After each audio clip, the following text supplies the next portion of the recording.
చదువుకున్న వారిలో ఈ మధ్యకాలంలో మూఢనమ్మకాలు చాలా పెరిగిపోతున్నాయని చెప్తా ఉన్నారు.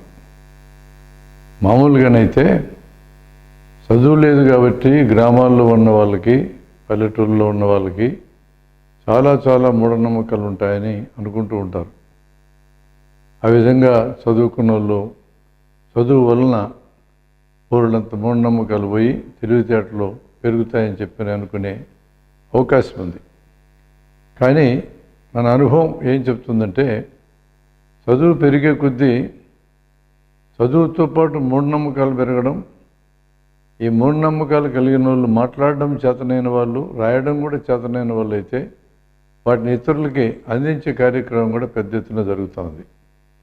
దీనికి కారణం ఏంటి అని ఆలోచించినప్పుడు, సరిగా ఆలోచించటం ఎలా అనే విషయాన్ని స్కూళ్ళల్లో లేదా ఇళ్లలో, స్కూళ్ళల్లో ఉపాధ్యాయులు కానీ ఇళ్లలో తల్లిదండ్రులు కానీ నేర్పించడందువలన ఈ రకమైన సమస్య వస్తుందని మనం సులభంగా గుర్తించవచ్చు. కాబట్టి ఈరోజు మనం సరిగా ఆలోచించడం ఎలా అనేదాన్ని చూద్దాం. ఒక చిన్న అనుభవంతో మొదలెడదాం. ఒకరోజు నేను బస్టాండ్కి వెళ్ళాను. బస్టాండ్లో బరువు చూసే మిషన్లు 4-5 ఉన్నాయి. రంగురంగుల చక్రాలు తిరుగుతూ ఉన్నాయి.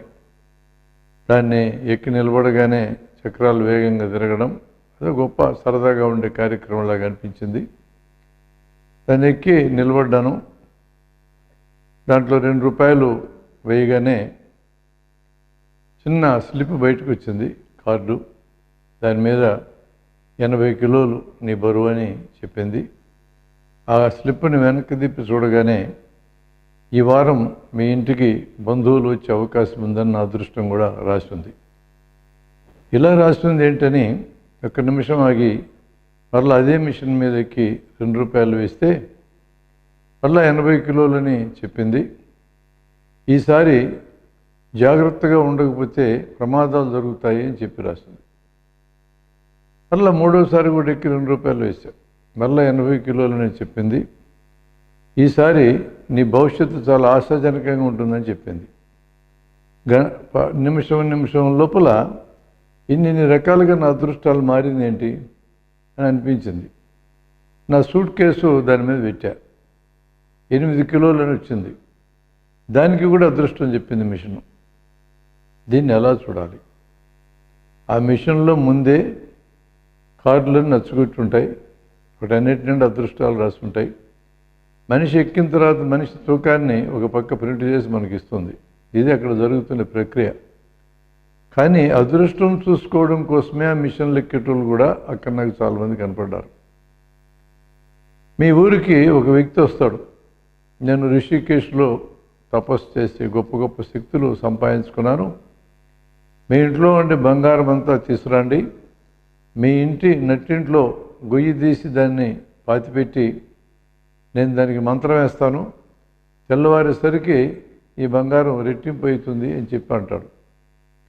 ఇలా నమ్మి బంగారాన్ని గోతిలో పాతిపెట్టి అతను ఏకాంతంగా మంత్రం వేయడానికి అనుమతించి, ఉదయం మంత్రం కట్టుకట్టాను, నేను వెళ్ళిపోతున్నాను, మీ బంగారం డబుల్ అయింది, 2 గంటల తర్వాత గొయ్యి తీసి చూడండి బంగారం కనపడుతుందని చెప్తే నమ్మి బంగారం అంతా పోగొట్టుకుని అక్కడ ఇత్తడి ముద్దలు ఉండటం చూసినటువంటి వాళ్ళు ఉన్నారు.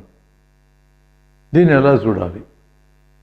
ఒక వ్యక్తి నేను నీళ్ళ మీద నడుస్తాను మునిగిపోకుండా అంటాడు. దీన్ని ఎలా చూడాలి? రామరిపిల్లేని తమిళనాడుకు సంబంధించిన వ్యక్తి మూలికను తెచ్చి ఒక తపేలాలో వేసి లీటర్ నీళ్లు పోసి గ్లాసు రాడుతో తిప్పితే ఈ మూలికలోంచి వచ్చే పెట్రోల్ 1 లీటర్ వస్తుంది, మీరు కావాలంటే స్కూటర్లని మోటార్ సైకిల్ నడపచ్చు అంటాడు. దీన్ని ఎలా చూడాలి? ఇలాంటివి కొన్ని వందల వేల విషయాలు ప్రతిరోజు మనకి పుస్తకాల నుంచి కానీ, ప్రెస్లోంచి కానీ, వాట్సప్, ఫేస్బుక్ గ్రూపుల్లోంచి కానీ వస్తూ ఉంటాయి. ఈ మధ్య ఇవి ఎక్కువైనాయి. ఈ పోస్టింగ్లు పెట్టేటోళ్ళు అందరూ చదువుకున్నటువంటి వాళ్ళే. దేశంలో ఒకే ఒక్క జంతువు ఉన్నది, ఆ జంతువు ఆవు. ఆక్సిజన్ పీల్చుకుని ఆక్సిజన్ వదులుతుంది, ఏ జంతువు చేయదు ఇట్లా అని ఒక పోస్టింగ్ పెడతారు. All India institute of medical sciences ఢిల్లీలో ఆవును పరీక్ష చేశారు. ఆవుకి విషం తినిపించారు. ఈ విషం ఎట్టుపోతుందా అని చెప్పి చూశారు. పాలల్లోకి వెళ్ళలేదు, పేడల్లోకి వెళ్ళలేదు, మూత్రంలోకి వెళ్ళలేదు. మరేమైంది అని వెతికితే శివుడిలాగా గొంతులోనే విషాన్ని పెట్టుకుందావు అని చెప్పిన పోస్టింగ్ వస్తుంది. ఇలాంటి పోస్టింగులన్నీ కూడా మనకు భాష ద్వారా వస్తాయి. అంటే ఒకరెవరన్నా చెప్తే వినడం ద్వారా కానీ, ఓ పుస్తకంలో రాస్తే చదవడం ద్వారా కానీ వస్తాయి. భాష ద్వారా ఏ విషయం మన దగ్గరకు వచ్చినా ఇది కూడా తెలుసుకునే మార్గమే. కానీ భాష ద్వారా ఏ విషయం వచ్చినా దానికి బలహీనత ఉంది.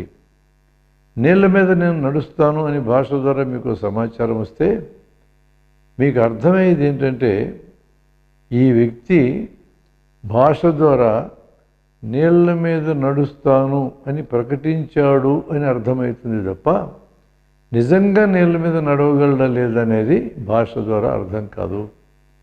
భాష ద్వారా ప్రకటించిన విషయమే తెలుస్తుంది. ప్రకటించిన విషయం సరైనదో కాదో భాష ద్వారా తెలియదు. ఇది భాషకున్న పరిమితి. మనం ఈరోజు నేర్చుకోవడానికి భాషను విరివిగా వాడుతున్నాం. భాష ద్వారా రాగానే ఇది సరైందని చెప్పి మనం నమ్ముతూ కూడా ఉన్నాం. కానీ అది సరైనదో కాదో తేలాలి అంటే ఇది భాష దగ్గర తేలదు, ప్రత్యక్షం దగ్గరికి వెళ్ళాలి. ప్రత్యక్షం అంటే అర్థం ఏంటంటే ద్రవ్యరాశితోనూ కాలంలోనూ ఉన్నటువంటి దేన్నైనా మనం వాస్తవాలను పిలుస్తాం. వాస్తవాల నుంచి మన మెదడుకి సమాచారాన్ని అందించే 5 ఇంద్రియాలు, కన్ను, ముక్కు, చెవి, నాలుక, చర్మం, వీటిని పంచేంద్రియాలని అంటారు. లేదా జ్ఞానాన్ని మెదడుకి అందిస్తాయి కాబట్టి జ్ఞానేంద్రియాలను కూడా పిలుస్తాం. జ్ఞానేంద్రియాల ద్వారా వాస్తవం దగ్గర నుంచి మెదడుకి చేరే సమాచారాన్ని, దాన్ని మన మెదడు గుర్తించిన వెంటనే దాన్ని జ్ఞానం అని పిలుస్తాం. మనిషికి కలిగే జ్ఞానం పంచేంద్రియాల ద్వారా లేదా జ్ఞానేంద్రియాల ద్వారా మనిషి మెదడుకి కలిగే జ్ఞానం 2 రకాలుగా ఉంటుంది. దేని నుంచి మనకి జ్ఞానం వచ్చిందో దానిలాగానే ఆ సమాచారం మన మెదడులో ముద్రపడితే దీన్ని సత్యము లేదా ఒప్పు జ్ఞానము లేదా సరైన జ్ఞానము లేదా ప్రమ అని పిలుస్తాం. 4 పేర్లు ఒకదానికే. దేని నుంచి మనకి సమాచారం మెదడుకు అందిందో అదొక లాగున మనకు కలిగింది మరోలాగున ఉంటే దీన్ని అసత్యమని, తప్పు జ్ఞానమని, సరైనది కాదని, భ్రమ అని పిలుస్తాం. సత్యం అసత్యమని 2 మాటలు ఇక్కడ వాడుకున్నాం. సత్యం అసత్యము 2 కూడా జ్ఞానంలో భాగాలే. ఈ 2 రకాల జ్ఞానము ఇంద్రియాల ద్వారా వస్తుంది. 2 రకాల జ్ఞానము మన మెదడుకే కలుగుతుంది. ఈ 2 రకాల జ్ఞానానికి సోర్సు వాస్తవమే. వాస్తవము అంటే 2 రకాలుగా మనం చెప్పాం. ద్రవ్యరాశితో కూడుకున్నది కానీ, ద్రవ్యరాశి మార్పు చెందే క్రమంలో ఆ మార్పును మనకు కాలంలో చూస్తాం. కాబట్టి కాలంలో ప్రకటితమైంది కానీ, స్థలంలో ప్రకటితమైంది కానీ, ఈ రెంటిని మనం వాస్తవం అని పిలుస్తాం. ఇది ప్రకృతిలో ఉండేది. మన ఇష్టాయిష్టాలతో దానికి సంబంధం ఉండదు. మనం దాని గురించి తెలుసుకుంటామా తెలుసుకోమనే దాంతో సంబంధం ఉండదు. అది ఉంటుంది. దాన్ని మన ఇంద్రియాలు దాని నుంచి విషయం సేకరణ చేసుకుని మెదడుకు అందిస్తే దాన్ని జ్ఞానం అని పిలిచాం. సరైన జ్ఞానం లేదా సత్యం అనే దాన్ని ఒక నిర్వచనంతో చెప్తాం. సత్యం సార్వత్రికం, సర్వత్రై అంటే ఎవరికైనా, ఎక్కడైనా, ఎప్పుడైనా ఒకే రకంగా కనపడే జ్ఞానాన్ని సత్యం అని పిలుస్తాం. నిప్పుకు కాల్చే గుణం ఉన్నది. నిప్పు అనేది ఒక పదార్థం, దానికి ఉన్న లక్షణం కాల్చటం. మనం చేతిని ఏ ఆచ్ఛాదన లేకుండా 35 సెకండ్లు ఆ నిప్పు మీద పెడితే చేయి కాలుతుంది, బొబ్బలెక్కుతాయి. ఎవరు చేయి పెట్టినా కాలుతుంది, ఏ ఊళ్ళో చేయి పెట్టినా కాలుతుంది, ఏ రోజు చేయి పెట్టినా కాలుతుంది. రేపైనా, ఎల్లుండైనా, ఏడాది తర్వాత అయినా, 100 ఏళ్ళ తర్వాత అయినా అది కాలుతుంది. ఆ పదార్థం యొక్క లక్షణం అది. అందుకనే సార్వత్రికము, యూనివర్సల్ అనే మాట వాడాం. ఎవరికైనా, ఎప్పుడైనా, ఎక్కడైనా ఒకే రకంగా ఉండడం అనే దాన్ని యూనివర్సల్ అని పిలిచాం. సత్యానికి ఉన్నటువంటి డెఫినేషన్ అది. ఇక్కడ ఎప్పుడైనా అనే మాటను మరికొంత లోతుగా వివరిస్తే, నిన్నైనా నేడైనా రేపైనా ఇది ఒకే రకంగా ఉంటుంది. ఆ వస్తువు, ఆ ద్రవ్యము దేని నుంచి అయితే మనకు సమాచారం వచ్చిందో ఆ వస్తువు లేదా ద్రవ్యము అలా ఉన్నంతసేపు దానికి సంబంధించినటువంటి సమాచారం ఇలానే ఉంటుంది. అలా ఉన్న సమాచారాన్ని సత్యమని పిలిచాం. అలాంటి జ్ఞానాన్ని సత్యమని పిలిచాం. నిన్న నేడు రేపు అనే మాట వాడాం కాబట్టి కాలములో ఇది మారదు అని అర్థం వచ్చేసింది. కాలములో మారదనే దాన్ని నొక్కి చెప్పడానికి మన పూర్వీకులు సత్యం త్రికాల అబాధితం, కాలాన్ని బట్టి మారదు, 3 కాలాలకి ఒకే రకంగా ఉంటుంది. దీని అర్థం ఏంటంటే సత్యము అని మనం దేన్ని పిలుస్తున్నామో, ఏ జ్ఞానాన్ని చూపించి పిలుస్తున్నామో ఇది మారేది కాదు. అలా మారకుండా ఉన్నందువలననే సత్యం అనే దాన్ని మన జీవితంలో ఉపయోగించుకోవడం సాధ్యమవుతుంది. మనం ఈ ప్రకృతిలో జీవించాలి అంటే సత్యాన్వేషణ అవసరం. ఏది తింటే ఆకలి తీరుతుంది, ఏది తింటే మందుగా పనిచేసి రోగాలు తగ్గుతాయి, ఇలాంటివన్నీ కూడా ప్రకృతిలోంచి మనం సేకరించుకునేటటువంటి సమాచారమే. ఇటువంటి జ్ఞానం అంటే ఉన్నట్టుగా మనకు తెలియటం అనే ఈ జ్ఞానం మన జీవితానికి అవసరం. అందుకనే సత్యాన్వేషణ జీవిత అవసరము అని చెప్పాం. ఒక్కొరికి ఒక్కో రకంగాను, ఒక్కో చోట ఒక్కో రకంగాను, ఒక్కో కాలంలో ఒక్కో రకంగాను మనకు కానీ తెలిస్తే ఆ సమాచారాన్ని మనుషులు వాడుకోవడం సాధ్యం కాదు. మనిషిని బట్టి మారింది, కాలాన్ని బట్టి మారింది, ప్రాంతాన్ని బట్టి మారింది, దాన్ని మనం ఉపయోగించుకోలేం. అందుకని సత్యాన్వేషణ జీవిత అవసరం అని చెప్పటంలో ఉద్దేశం అది. రెండవ పద్ధతి ఈ ప్రత్యక్షంగా మనం తెలుసుకోవటం. ప్రత్యక్షం కూడా మనల్ని ఇబ్బంది పెట్టే అవకాశం ఉందని గమనించాం. అక్కడ ఒకటి ఉంటే మరొకటి మనకు తెలుస్తుంది. అక్కడ గాలి వేడెక్కి అలలల్లుగా కదులుతూ ఉంటే ఆ గాలి లోపల ప్రయాణించిన కిరణాల ద్వారా రోడ్డు మీద నీళ్లు ఉన్నట్టు భ్రమ కలుగుతుంది. మనం రైల్లో కూర్చొని ఉంటాం, మన రైలు కదులుతుంది, పక్కనున్న రైలు కదిలినట్టు అనిపిస్తుంది. మనం బస్సులో ప్రయాణం చేస్తుంటాం, దగ్గరగా ఉన్న వస్తువులు వెనక్కి పరిగెత్తున్నట్టు, దూరంగా ఉన్న వస్తువులు మన వెంట వస్తున్నట్టు అనిపిస్తుంది. ఆ వస్తువులేం కదలటంలా, కదులుతుంది మన బస్సే. ఉదయమే తూర్పు దిక్కు తిరిగితే సముద్రం నుంచి కానీ భూమి నుంచి క్షితిజం దగ్గర నుంచి కానీ సూర్యుడు పైకి లేస్తున్నట్టు మనకు అనిపిస్తుంది. భూమి సూర్యుడి చుట్టూ తిరుగుతుంది, సూర్యుడు భూమి చుట్టూ తిరగడం లేదు, కానీ మనకు అట్లా కనిపిస్తుంది. ఇలాంటి భ్రమలు అక్కడ ఒకటి ఉంటే మరొకటి మనకు కనపడే భ్రమలు బోలెడన్ని మన జీవితంలో ఉన్నాయి. కాబట్టి ఇది భ్రమనా, ఇది సత్యమా తేల్చుకోవడానికి మార్గమైంది అని చెప్పని మానవులు చాలా కష్టపడ్డారు. కష్టపడి వాళ్ళు తేల్చింది ఏంటంటే, భాష ద్వారా వచ్చిన దానికంటే ప్రత్యక్షంగా ఇంద్రియాల ద్వారా తెలుసుకోవటం సరైంది, గట్టిది, ఒప్పుకోదగింది అయినప్పటికీ కూడా ఇంద్రియాలే సత్యాసత్యాలు రెంటినీ పట్టిస్తాయి. కాబట్టి ఒక్కసారి చూసి నిర్ణయించొద్దు అని ఒక సూత్రం చెప్పారు. అంటే పదే పదే చూడు, ఒక నిర్ణయం చేయబోయే ముందన్నారు. ఒక్క ఇంద్రియంతో నిర్ణయించగాకు ఇతర ఇంద్రియాల సహాయం తీసుకో అన్నారు. ఒక స్ట్రైట్గా ఉన్న ఒక స్కేల్ని సగానికి నీళ్ళల్లో ముంచితే నీళ్ళు గాలి కలిసి దగ్గర స్కేల్ వంగినట్టు కనపడుతుంది. కంటితో ఎన్నిసార్లు చూసినా వంగినట్టే కనపడుతుంది. కాబట్టి కన్ను ఇది స్ట్రైట్గా ఉన్నదనే విషయం తేల్చలేదు. అదే స్పర్శ అనే దాన్ని ఆధారం తీసుకున్నాం అనుకోండి, కళ్ళు మూసుకొని స్కేల్ వెంట చేతిని నడిపినా అది స్ట్రైట్గా ఉన్నట్టు అర్థమైపోతుంది. అందుకని ఇంద్రియానికి మరో ఇంద్రియాన్ని సహాయం తీసుకోండి, అప్పుడు ఉన్నట్టు తెలిసే అవకాశం ఉంటుంది అని చెప్పినన్నారు.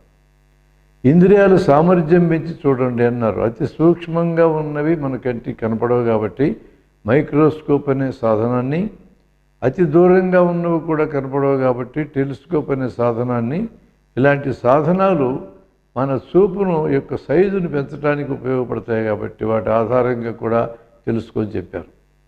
మరికొన్ని ఇంద్రియాలకు అందని ప్రకృతిలో చాలా ఉన్నాయి. ఇంద్రియాతీతాలు లేదా అతీంద్రియాలని పిలుస్తాం. ఎలక్ట్రోమాగ్నెటిక్ వేవ్స్లో ఒక రేంజ్ వరకే మన కంటికి తెలుస్తుంది, మిగతాదంతా మన కంటికి తెలిసేది కాదు. అలాంటి వాటిని ఎలా తెలుసుకుంటారు? ఉదాహరణకి అల్ట్రాసౌండ్, పైజో ఎలక్ట్రిక్ క్రిస్టల్స్ అనే వాటి మీద దాన్ని స్టిమ్యులేట్ చేసినప్పుడు, కదిలించినప్పుడు అల్ట్రాసౌండ్ కిరణాలు వస్తాయి. వీటిని ఎలక్ట్రికల్ సిగ్నల్ కింద, తర్వాత ఎలక్ట్రానిక్ సిగ్నల్ కింద మార్చి టీవీ తెర మీద మనకు కనపడుతుంది. మనకు కనపడేది దేని నుంచి వచ్చిందో దానిలాగే ఉందో లేదో తెలుసుకోవడానికి కొన్ని వేల లక్షల సార్లు చూసి మనం లివర్ను చూస్తున్నామా, ప్యాంక్రియాస్ను చూస్తున్నామా, మూత్రపిండాలు చూస్తున్నామా, వీటన్నిటిని చూసి ఈడొచ్చిన బొమ్మ వాటితో సరిపోతుందో లేదో చెక్ చేసుకున్న తర్వాత ఈ అల్ట్రాసౌండ్ కిరణాలు అనే వాటిని మనకు కనపడే తెర మీదకి మార్చుకున్న తర్వాత వాటి ఉనికిని మనం గమనించాం. అలానే ఎక్స్రేలు కానీ, గామా కిరణాలు కానీ, ఆల్ఫా కిరణాలు కానీ ఇవన్నీ కంటికి కనపడేవి కాదు. ఇవన్నీ వాటి యొక్క ఫలితాల రూపంలో మనం గుర్తిస్తాం. అంటే ఫలిత రూపంలో కూడా మన ఇంద్రియాలకు అందేటట్టు చేసుకొని వాటి ఉనికిని మనం నిర్ధారణ చేసుకుంటాం. అంటే ప్రత్యక్షమనే దాన్ని క్వాలిఫై చేసినారు శాస్త్రజ్ఞులు.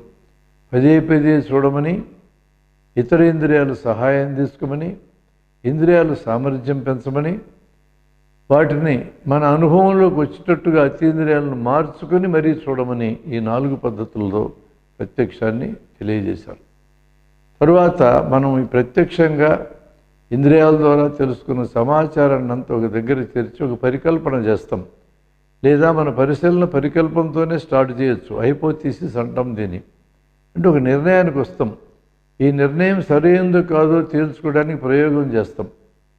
ప్రయోగం చేసేవాళ్ళు, చూసేవాళ్ళు, ఒక్కోసారి చేసేవాళ్ళు చూస్తారు, మరొకసారి చూసేవాళ్ళు వేరుంటారు. ప్రయోగం చేసే ప్రదేశం, ప్రయోగం చేసే కాలము, ప్రయోగానికి ఉన్న ప్రత్యేకమైనటువంటి విశేషాలు కూడా ఉంటాయి.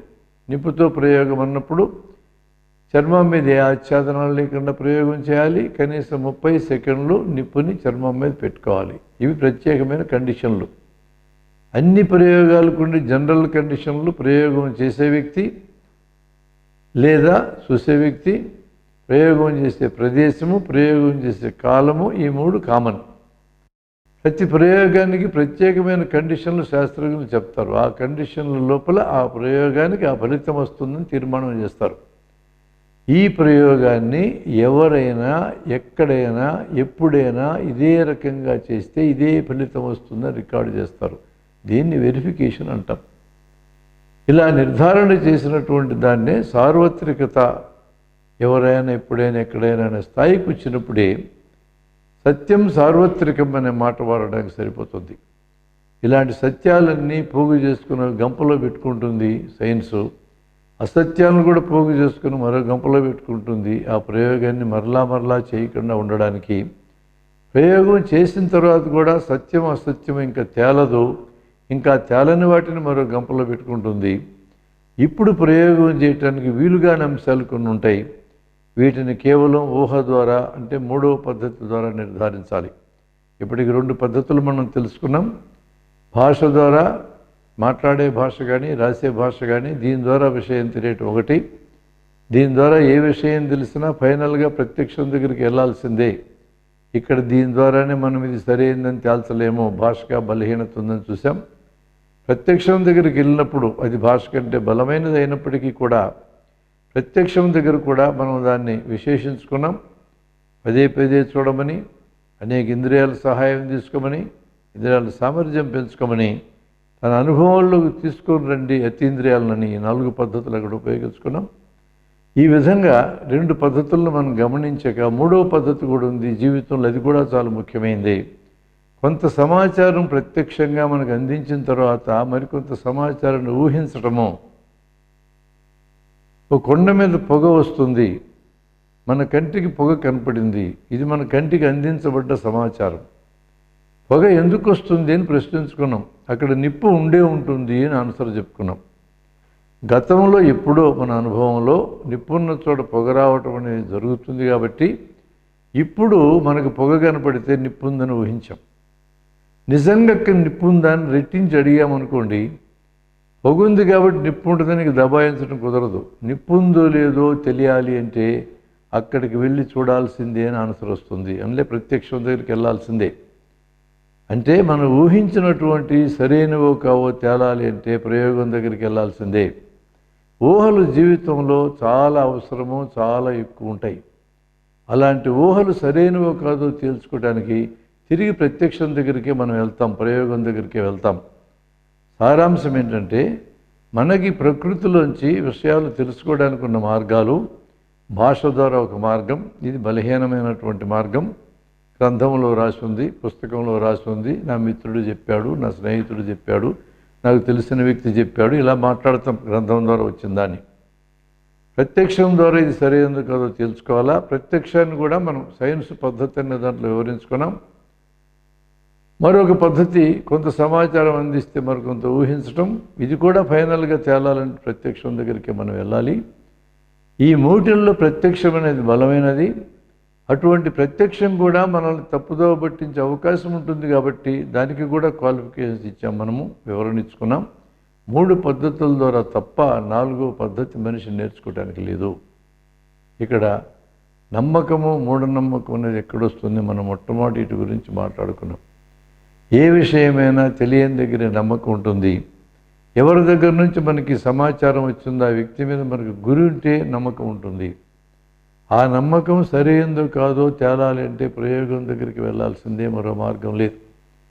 నిప్పు కాలుతుందన్నొకరు, కాలుదన్నొకరు 2 నమ్మకాలు పెట్టుకొని ఉండొచ్చు. ఇది కాలుతుందా కాలుదా తేల్చుకోవడానికి మనం చేసిన ప్రయోగంలో ఫైనల్గా కాలుతుందని తేలినాక కాలదో నమ్మినతను కూడా కాలుతుందని నాకు తెలిసింది అనాల్సి వస్తాయి. కాబట్టి నమ్మకం సరైందా కాదా తేలాలంటే ఎప్పుడైనా ప్రయోగం దగ్గరికి వెళ్ళాలి. మరి మూఢనమ్మకం అని దేన్ని అంటామంటే, ప్రయోగం చేసిన తర్వాత ఏదైతే సత్యమని తేలిందో దాన్ని స్వీకరించకుండా ఇంకా అసత్యాన్ని నమ్ముతూ ఉంటే దాన్ని మూఢనమ్మకం అంటాం. సత్యమని తేలిన తర్వాత అసత్యాన్ని స్వీకరించినా, అసత్యమని తేలినాక సత్యాన్ని స్వీకరించినా దీన్ని మనం మూఢనమ్మకం అని పిలుస్తాం. ఇటువంటి మూఢనమ్మకాలు వ్యక్తులకి నష్టం చేస్తాయి, సమాజానికి నష్టం చేస్తాయి. కాబట్టి వీటిని వదిలించుకోవడానికి ప్రయోగాన్ని ఆధారం చేసుకొని శాస్త్రాన్ని లేదా సైన్స్ని పట్టుకోవడం సరైన మార్గం అని అంటున్నాం. శాస్త్రం అనే మాట మన దేశంలో చాలా దుర్వినియోగమైన మాట. బల్లిబడే శాస్త్రం, పుట్టుమచ్చల శాస్త్రం, జ్యోతిష్ శాస్త్రం, వాస్తు శాస్త్రం, అన్నిటికీ శాస్త్రాలని పేరుంది. భౌతిక శాస్త్రం, రసాయనిక శాస్త్రం, జీవశాస్త్రం, ఇక్కడ శాస్త్రాలని పేర్లు ఉన్నాయి. శాస్త్రం అంటే సరైన అర్థం ప్రయోగానికి నిలబడితే శాస్త్రం, లేకపోతే అది నమ్మకాల ఫ్రేమ్లోకి వెళ్ళిపోతుంది. ఇప్పుడు మనకు కలిగినటువంటి ఈ జ్ఞానంతో ఒక చిన్న సమస్యను ఎట్లా పరిష్కరిద్దామో చూద్దాం. కర్నూలులో ఉన్న మీనాక్షి లాడ్జ్ అనే దగ్గర 101వ రూమ్లో ఒక హస్త సాముద్రికుడు ఉన్నాడు. హోటల్ ముందు పెద్ద హస్తం బొమ్మ పెట్టుంది. లోపలికి వెళ్ళాం. అయ్యా మీరు హస్త సాముద్రికులు అడిగితే, అవును హస్త సాముద్రికుడినే, చేయి చూసి అన్నీ చెప్తా అన్నాడు ఆయన. చేతులు చూసే చెప్తారా, చేతి ముద్రలు చూసి కూడా చెప్తారా అని అడిగాం. చేతి ముద్రలు చూసి కూడా చెప్పగలను అన్నాడు ఆయన. నేను చాలా పెద్ద ఎత్తున హిమాలయాల్లో తపస్సులు చేసి గురువుల దగ్గర నేర్చుకుని విద్యనంతా తీసుకొచ్చాను, నేను చెప్తే తిరుగుండదని చెప్పాడు. భూత భవిష్యత్ వర్తమాన కాలాలు ఏవైనా సరే మీరు పోకుండా ఖచ్చితంగా చెప్పగలను అన్నాడు ఆయన.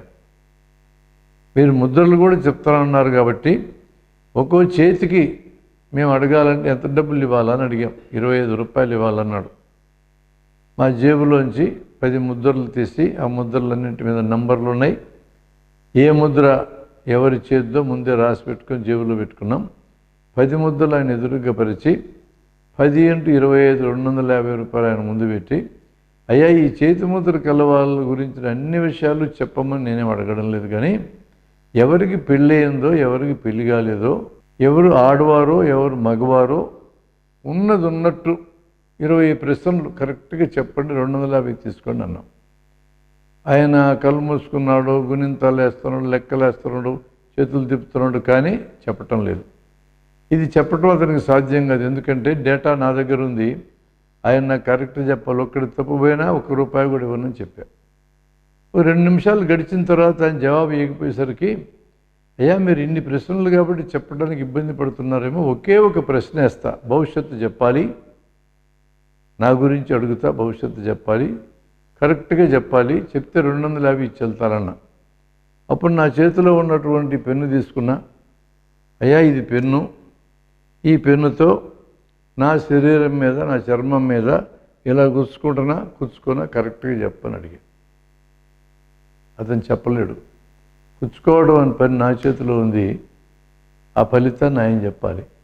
పని నా చేతిలో ఉంది, ఫలితం ఆయన చెప్పాలి. పని మన చేతిలో ఉన్న కూడా చాలాసార్లు ఫలితం చెప్పలేని పరిస్థితులు ఉంటాయి. బస్సు ఎక్కడం అనే పని నా చేతిలో ఉంది, ఈ బస్సు హైదరాబాద్ పోతుందా పోదా అనే ఫలితం చెప్పడం నా చేతిలో లేదు. ఇలాంటి అనుభవాలు మనకు ఉన్నప్పుడు ఈరోజు పని నా చేతిలో పెట్టుకుని ఫలితాన్ని ఆయన చెప్పమంటే చెప్పలేడు. పుచ్చుకుంటామని చెప్పాడనుకో మడిచి జేబులో పెట్టుకుంటా, పుచ్చుకోవని చెప్పాడనుకో పుచ్చుకుంటా. కాబట్టి అతను ఎప్పటికీ చెప్పలేడు. ఒక చిన్న ప్రశ్న పెన్నుతో నా చర్మం మీద గుచ్చుకుంటానో లేదో కూడా చెప్పలేనటువంటి జ్యోతిష్శాస్త్రం నీ భవిష్యత్తు, నీ పిల్లలు, నీ భార్య, నీ ఉద్యోగము, నీ ఆదాయాలు, నీ ఖర్చులు, నీ వ్యాపారం అన్నీ చెప్తారనంటే మనం నమ్మాలి. అందుకనే ఏ స్టేట్మెంట్ నీ దగ్గరకు వచ్చినా, భాష రూపంలో ఏది వచ్చినా దాన్ని చూడడం ఎలా? నీకు ఎదురయ్యే దేన్నైనా చూడడానికి 3 పద్ధతులు ఉన్నాయని మనం చెప్పుకున్నాం. ప్రత్యక్షం ద్వారా తెలుసుకోవడం, కొంత సమాచారం ఇస్తే మరికొంత ఊహించటం, భాష ద్వారా అది పుస్తకంలో రాయబడ్డది కానీ మాట్లాడిన దాని ద్వారా కానీ వచ్చినటువంటి పద్ధతులు 3 పద్ధతులు ఉన్నాయి. వీటిలో బలహీనమైన పద్ధతి భాష. భాష ద్వారా ఏది వచ్చినా పరీక్ష చేయకుండా స్వీకరించటం సరైనది కాదు. ఇలా ఉండటమే శాస్త్రీయ దృక్పథం అంటాం. శాస్త్రీయ పద్ధతి గురించి మనం వివరించుకున్నాం. జీవితంలో ప్రతి చోట శాస్త్రీయ పద్ధతిని ఉపయోగించటమే శాస్త్రీయ దృక్పథం అంటే, శాస్త్రీయ దృష్టి అంటే. అలా శాస్త్రీయ దృష్టి ఉండడానికి మనకు ముఖ్యంగా ఉపయోగపడే ప్రశ్నించే తత్వం. ఏది ఎదురైనా ప్రశ్నించకుండా, దాన్ని విశ్లేషించకుండా దాన్ని స్వీకరించి నెత్తిన పెట్టుకోవద్దు. ప్రశ్నే ప్రగతికి మూలం. సైన్స్ బతకాలన్నా, సైన్స్ కొనసాగాలన్నా, సైన్స్ అభివృద్ధి కావాలన్నా కూడా ప్రశ్నే మూలం. మనిషి అభివృద్ధి కావాలన్నా, సమాజం ముందుకెళ్ళాలన్నా ప్రశ్నించడం తప్పనిసరి.